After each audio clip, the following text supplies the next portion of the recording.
What's happening, guys? James Blonde here with MMOHuts.com. This time with a first look on ASTA, the War of Tears and Winds, a free-to-play Asian MMORPG developed by Polygon Games and recently published in the West by Webzen.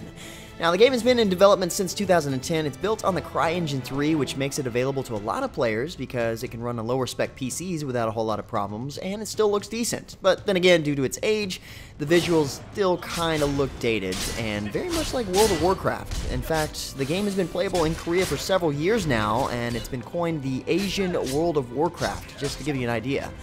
Not to mention, the developers have stated that it's going to offer you the ultimate traditional experience, which is kind of like saying, expect to have an awesome time doing something neutrally exciting.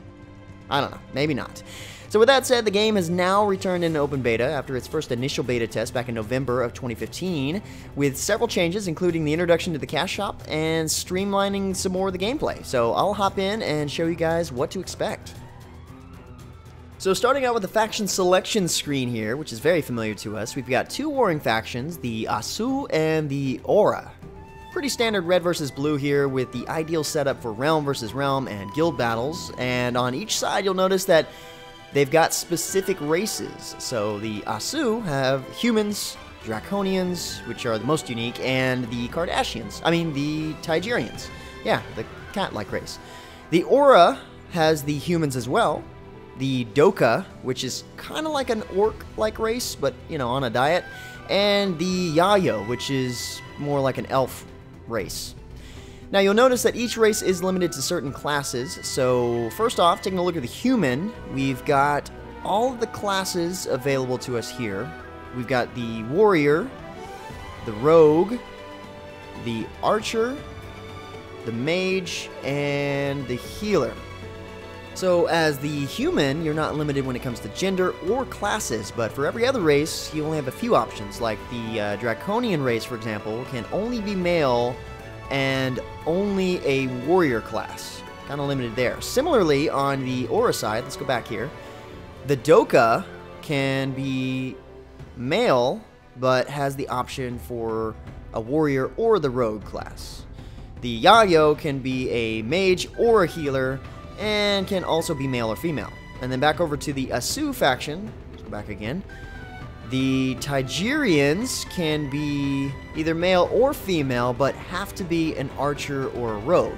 Now the classes themselves are pretty standard, so I'm not really going to talk about that. Plus you can get an outline of how the class functions right here, along with their base starting stats below that. Now these can completely change, so these are kind of irrelevant. I can say that the races do have their own racial attributes, so a Tigerian archer is going to have different starting base stats than a human archer, and of course the Draconian warrior, based on his size alone, is going to be extra tanky compared to other options for warriors. So if you look through your options, you can find the right playstyle you're looking for. You just might be locked into a particular race that you weren't expecting to be. But then again, like I said, the stats are something that you can change. It's a huge part of this game, and I'll get into that as we go along here. So it really doesn't matter what you start out with as long as you pick your race and class. So the limitations are not really that big of a factor. Seems like they do have a couple of other classes in the works, but they're not ready just yet. The Berserker is one of those. It's supposed to be in the game for open beta, but the developers are holding off a little bit longer to focus on the gameplay elements a little bit more. Moving on to the customization, you've got the standard presets for your face and body type. You can get an idea as to what you can work with this way, and the same thing goes with this over here. You've got some presets that you can work with, and you can fine-tune either your face or your body by going into the details section. So you've got some sliders to change that up a bit. I didn't really like the style of the Tigerian right off the bat, so I kind of tweaked him a little bit here. Different outfits you've got. Back to the face settings, you can go through and you can change the expression, which really doesn't do a whole lot. Kind of changes the markings a little bit. Best thing to do is work with like a preset and then go in there and change everything. The hairstyles and the beard styles that you have an option for are pretty cool. Decent variety there. Overall, you can make a fairly unique looking character. There's enough variety when it comes down to it, and yep, the game does have a boob slider. Getting into the start of the game, you're bombarded with game tips instead of an intro tutorial. I guess some people like that a little bit better. Guess they realize that you've probably played an MMORPG before and already have an understanding of the systems, but at the same time, I've got to say, they are useful in a not-so-bothersome way after the first, initial burst anyway. The other nice part about this is that everything is really intuitive in this game. Like the quest tracking system, the stat system, which I'll get into more as we go along. And when it comes to enhancing and crafting, it's fairly straightforward. Everything's really easy and within 1 to 2 menus.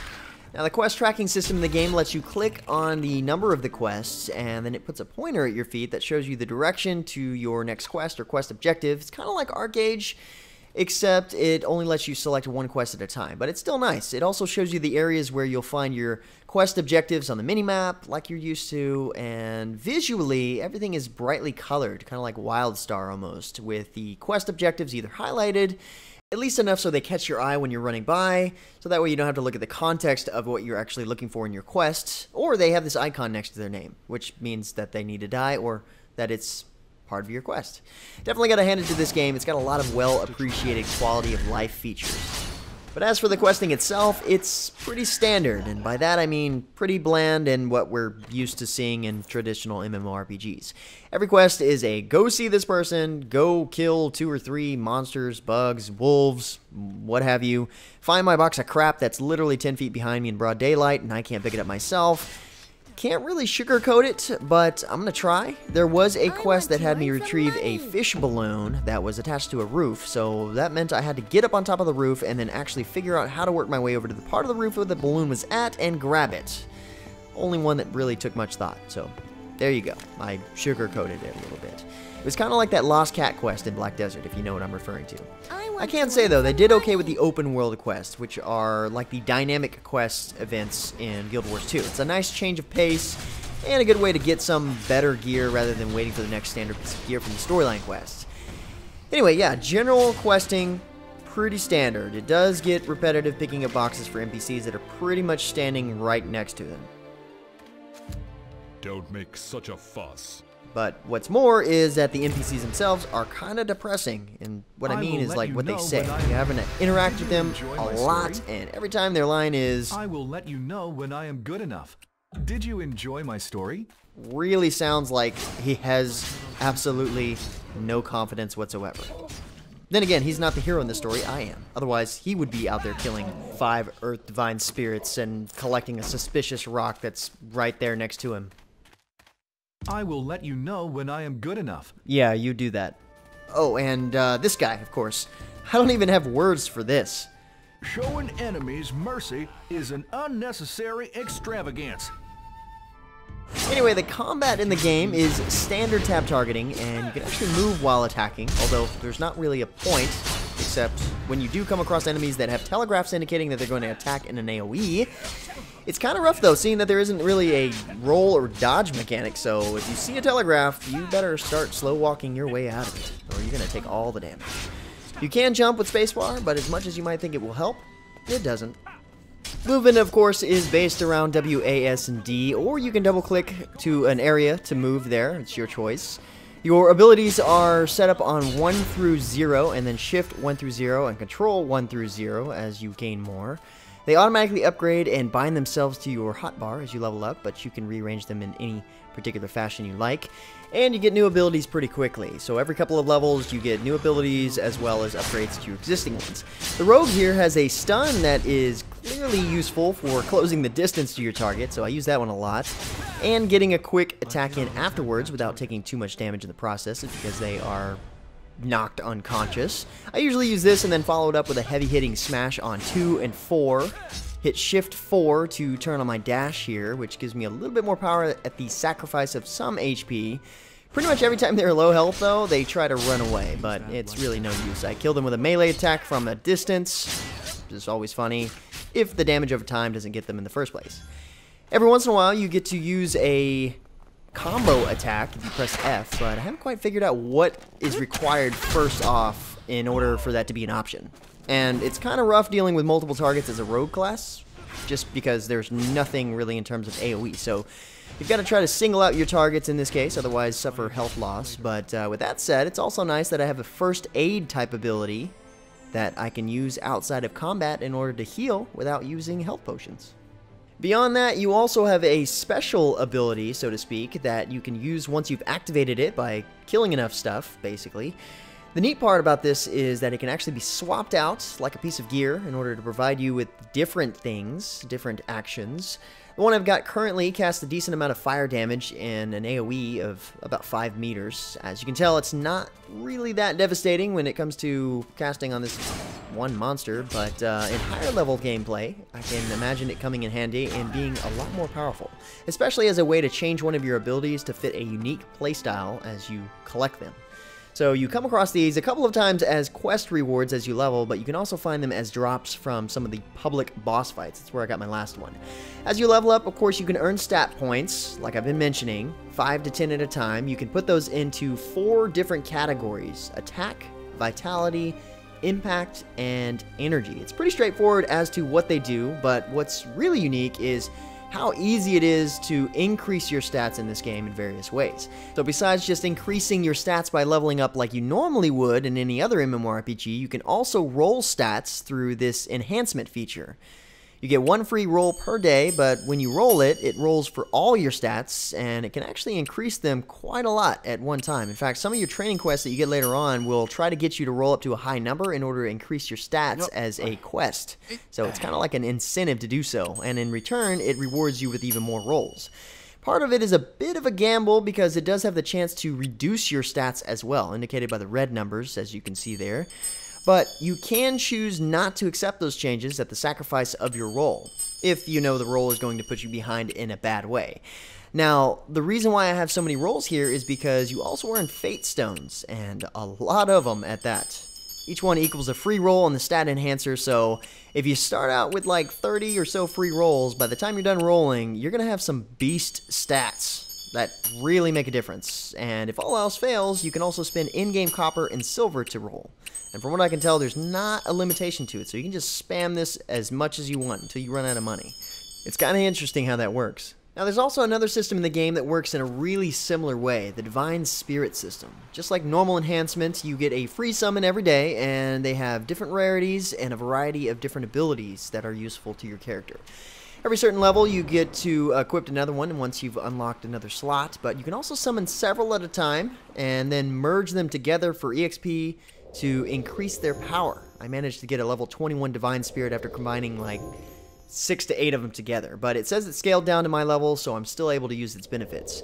And just like the enhancement stat rolls, you can obtain items fairly easily that give you free summons. That's how I was able to create and combine so many, but in this case, it might actually be better to hold on to some of them for later on once you unlock more slots.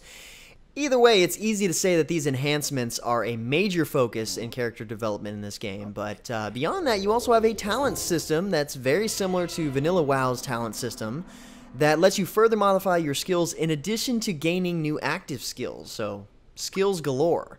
This fine-tunes your skills in order to help you specialize your character for a role that you might want to play. You get this started at level 10, and you will start to gain a talent point every time you level up from there.